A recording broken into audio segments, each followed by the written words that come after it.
안녕하십니까. 언제나 소비자 편에서 방송하는 콘스탄트 김입니다. 이번 시간에는 돈 버는 증여 상속이 되겠습니다.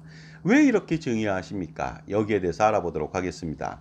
효과적으로 증여하고 상속한다면요, 절세 금액은요, 엄청납니다. 자기 자산 규모에 따라 다르겠지만요, 수천만 원이 아닙니다. 수억 원, 수십억 원, 아니면 그 이상이 될 수가 있으니까 반드시 적격 컨설팅을 받아보시기 바랍니다. 최고의 솔루션을 제공하는 사람이 자기한테는 어떻습니까? 최고의 은인일 수 있고요. 최고의 어떻습니까? 동반자가 될 수가 있습니다. 예전에 국내 여행을 하게 된다면요. 의뢰 역전 앞에서 특히 짜장면 집에서 아니면 근처에서 식사를 하는 경우가 많이 있습니다. 1980년대 그렇죠. 저도 여행을 가다 보면 기차 여행이나 버스 여행을 많이 하다 보니까 그 터미널에서 역 주변에서 식사를 많이 했습니다. 가격도 싸고 많은 사람들도 붐비다 보니까 왠지 믿을 수 있을 것 같아서 음식도 대단히 빨리 나옵니다. 서둘러 식사를 해야 되기 때문에 그쪽을 이용하죠. 특히 또 초행길이라면 맛있는 음식점이 어디인지 모르잖아요. 역전 근처가 아니고 멀리 구석에 있는지도 모르겠습니다. 그리고 가격도 비싸겠죠. 그러다 보니까 주머니 사정상 역전 앞에서 바로 식사를 하게 됩니다. 그런데 이런 곳에서 식사를 하게 된다면 꼭 문제가 발생합니다. 물론 다는 아니겠죠. 그러나 제 경험상은요, 꽤 그렇습니다. 일단 옆차찬에 물을 따라줍니다. 그런데 잔이 너무 더럽습니다. 고춧가루가 묻고요. 제대로 그 설거지하지 않은 것들 많이 있습니다. 그 다음에 옆차잔을 손가락을 놓고서 막 주는 경우도 있겠죠. 예전에 아십니까? 고동색 같이 생긴 조그만 옆차찬에다가 옆차를 따라주는 경우가 많았습니다. 설거지도 안 하고 서비스도 안 좋고요. 그 다음에 퉁명스럽게 이를 데 없습니다. 물론 많은 사람을 상대하니까 말하기도 귀찮은지 모르겠지만요. 그러려면은 어떻습니까? 말하기 싫으면 음식점을 접어야 되겠죠. 왜냐하면 자기는 100명째 사람을 만나 손님을 만나지만 손님은 첫 번째 손님이거든요. 자기는 처음 당한 일인데 기분이 나쁘면 그 음식점 이용하겠습니까? 그래서 그 서비스가 싫다면은요, 그 업종을 버리시면 되겠습니다. 그런데 대부분 손님 서비스는 안중에도 없는 것이죠. 그리고 종업원들 대부분 굉장히 분칠전합니다. 너무 많은 사람들을 상대하기도 했겠지만요, 기본이 일단 안 돼 있던 1980년대 아니겠습니까? 요즘도 그 가끔씩 그러는 것 같습니다. 마지막으로 역전 앞에서 먹으면요, 맛이 그다지 좋은 편도 아닙니다. 배가 고프니까 시장이 밥 반찬이죠. 반찬이다 보니까 먹기는 합니다. 그리고 또 중요한 것이 있습니다. 우리나라 빨리빨리 먹잖아요. 밥 먹는데 거의 뭐 3분, 5분, 6분이면 되거든요. 면이라면 정말 초를 다투기도 합니다. 전 세계에서 가장 빨리 먹는데요. 그렇게 빨리 먹어도 서둘러 먹지 않으면요, 빨리 먹지 않으면 눈치를 주고 테이블도 떨어져 먹지 않으면 안 되고요. 그 다음에 비좁게 먹어야 합니다. 그 다음에 어떻습니까? 두 명씩 앉으면 안 돼요. 비좁은 자리에 네 명, 여섯 명 끼어 앉아야 됩니다. 그러면서 어떻습니까? 반찬 더 달라고 하면 더 짜증내죠. 물론 메뉴도 통일시켜야 한다는 암묵적 룰이 또 적용됩니다. 결국 후회를 하면서 다시는 찾지 않겠다고 다짐하지만 몇 년 후에 또다시 역전 앞에 짜장면집을 가게 되는 것이죠. 왜냐하면 사람은 망각의 동물입니다. 그 다음에 귀찮거든요. 여행을 매일 하는 것도 아니다 보니까 잊어버립니다. 그리고 요즘은 좀 낫겠지 하면서 그런 어떠한 어설픈 기대 때문에 가긴 하지만 역시 마찬가지죠.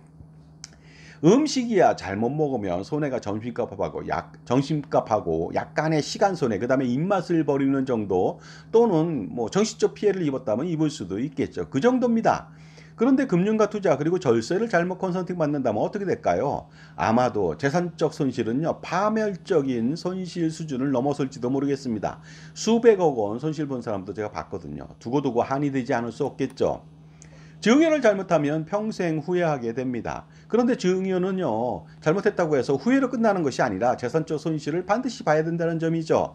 그리고 이런 손실이 파멸을 초래할 수도 있다는 것이 가장 큰 문제가 아닐 수 없습니다. 특히 나이가 들어서 그렇다면 복구할 힘도 없고요. 다시 태어나야 합니다. 그러니 불가능한 일이죠.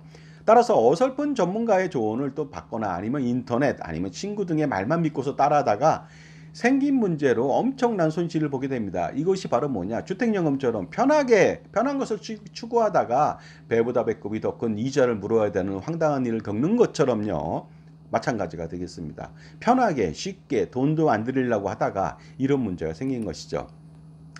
컨설팅 비용을 지불하지 않고 아끼려는 마음에서 혼자 생각하고 처리한 것이 화근이 된 것이 되겠습니다. 집에서 짜장면을 만들어 먹을 수는 있지만 차라리 유명한 집에 시켜 먹는 것이 훨씬 더 낫지 않을까요? 시간과 경비와 노력, 맛 등을 고려한다면요. 물론 매번 시켜 먹으면 안 되겠지만요. 왜 자꾸 면세점 증여를 하는 것일까요? 증여할 때 세금 하나도 없이 증여하는 것일까요? 그렇게 한다면 증여세는 내지 않지만요. 그래서 절세할 수 있지만 증여의 목적은 증여세 안 내는 게 아닙니다. 증여의 목적은 상속세를 줄이는 것이죠. 그렇다면 증여세 없이 증여하는 것은 상속세를 전혀 줄이지 못할 수가 있습니다.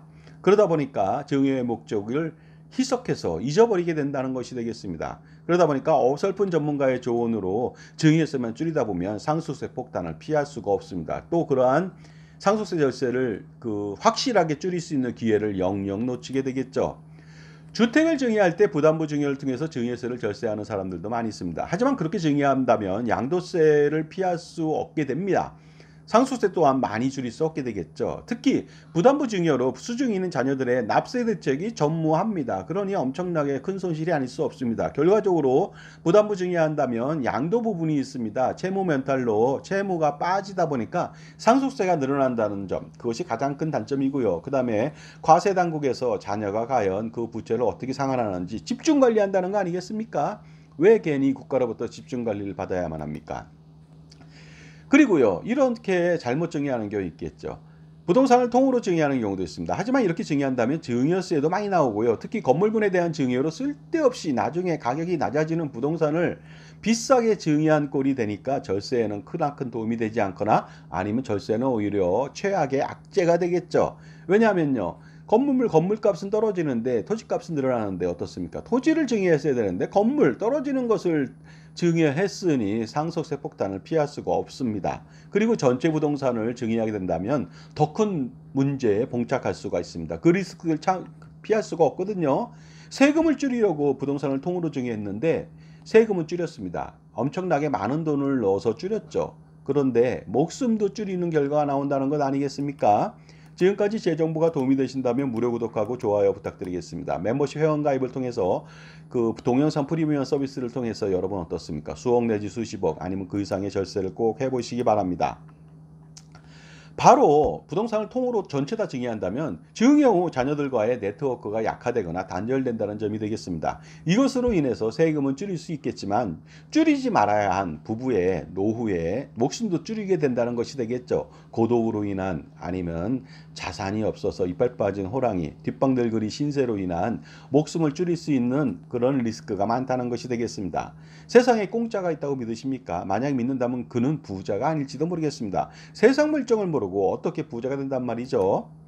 따라서 싼 게 비지떡이 아닙니다. 어설프고 잘못된 컨설팅의 결과가 비지떡일 수 있다는 것이 되겠습니다. 또한 장사꾼의 말만을 전적으로 다 믿을 것입니까? 오직 판매를 위한다면 장사꾼은요, 거짓말도 할 수 있고 과대포장도 할 수 있고요. 없는 말도 지어낼 수가 있는 거 아니겠습니까? 따라서 물론 성실하게 판매하는 사람도 있겠지만요. 그런 분들을 찾기가 만만치 않겠죠. 따라서 장사꾼의 말만 믿고서 무조건 산다든가 가입한다든가 금융상품, 보험상품을 가입하면 안 될 것입니다. 따라서 자기 편의 전문가가 자신을 대리해서 판매인이 아니라 구매 대리인 역할을 해준다면 어떻습니까? 자기 집사가 자기가 월급을 줘서 수수료를 줘서 충분하게 자기 대신 구매 대리인 역할을 하고 절세를 수십억 이상을 해줍니다. 그렇다면 월급이 아깝지 않지 않겠습니까? 그 어떤 보험이나 은행, 증권에 소속되지 않고요. 진정으로 자신만을 위해서 일하는 독립된 자산관리사, 그것이 바로 IFA, Independent Financial Advisor라고 하는데 그 사람이 필요하지 않겠습니까? 왜냐하면요, 금융기관에 소속되어 있다? 그러면은 이해상충이 왔을 때 여러분 편 들지 않습니다. 왜냐하면 어떻습니까? 월급을 주는 회사 편을 들겠지 아무것도 안 주는 여러분 편을 들겠습니까? 그러다 보니까 어떻습니까? 처음부터 그 금융기관에 소속된 사람보다는 독립된 자기 편에서만 일하는 사람, 전적으로 자기 편에서 일하는 사람이 중요하겠죠. 여러분 대부라고 하는 마피아 영화 보면요, 대부 꼴레오네 집에 의붓 형제라고 할 수 있는 그 아들이 있습니다. 입양한 아들이 있는데요. 그 사람이 변호사입니다. 오로지 그 사람은 일반인을 위해서 변호하지 않습니다. 누구를 위해서 변호할까요? 꼴레오네 집만을 위해서 변호하다 보니까요. 어떻습니까? 한 배를 탄 공동 운명체죠. 그러니까 열심히 할 수밖에 없는 거 아니겠습니까? 그러니 여러분들 그 능력은 두 번째 문제고요. 자기 편인지 아닌지 그것이 가장 중요합니다. 그러다 보니까 그런 자기 편에서 컨설팅 해주는 사람의 말을 믿어야 되겠죠. 그 다음에 능력은 또 그 다음 문제인데 능력 또한 굉장히 중요하겠습니다. 컨설팅 문의는 010-5473-9327 콘스탄트 김으로 해주시면 되겠습니다.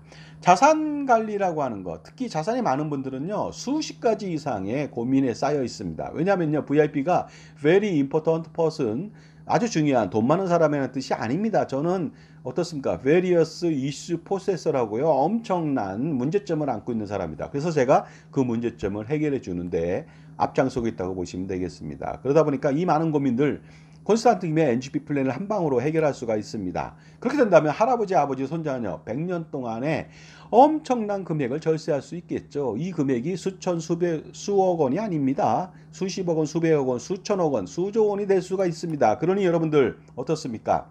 반드시 콘스탄트 김의 NG 플랜을 실행하시는데 한번 세미나에 참석해 보시기 바랍니다. 2024년도 10월 4일 금요일 오후 2시, 10월 5일 토요일 오후 2시 강남역 공간이지에서 하고요. 신청 방법은 저한테 5만 원 입금해 주시고요. 문자 남기시면 되겠습니다. 그러면 나중에 참가자한테 제 저서에 사인하거나 이북을 전해드리겠습니다. 자, 약도 강남역 지하철 타고 오시고요. 5번 출구 나오시면 2, 3분이면 되겠습니다. 자, 지금까지 왜 이렇게 증의하십니까? 편을 마치겠습니다. 그러니 여러분들, 제가 굳이 당부드리고 싶은 말씀은요, 자기 편에서 확실하게 자기만을 위해서 조언해주는, 평생 조언해주는 사람의 말을 듣고요. 그 다음에 그 사람의 능력을 봐야 되겠습니다. 그 윤리적인지 아닌지도 봐야 되겠습니다만은요. 그러니까 콘스탄트 김의 NGP 플랜하고 상속증여 플랜을 동시 병행해서 진행한다면요, 그 어떤 세금도 확실하게 막을 수가 있습니다. 감사합니다.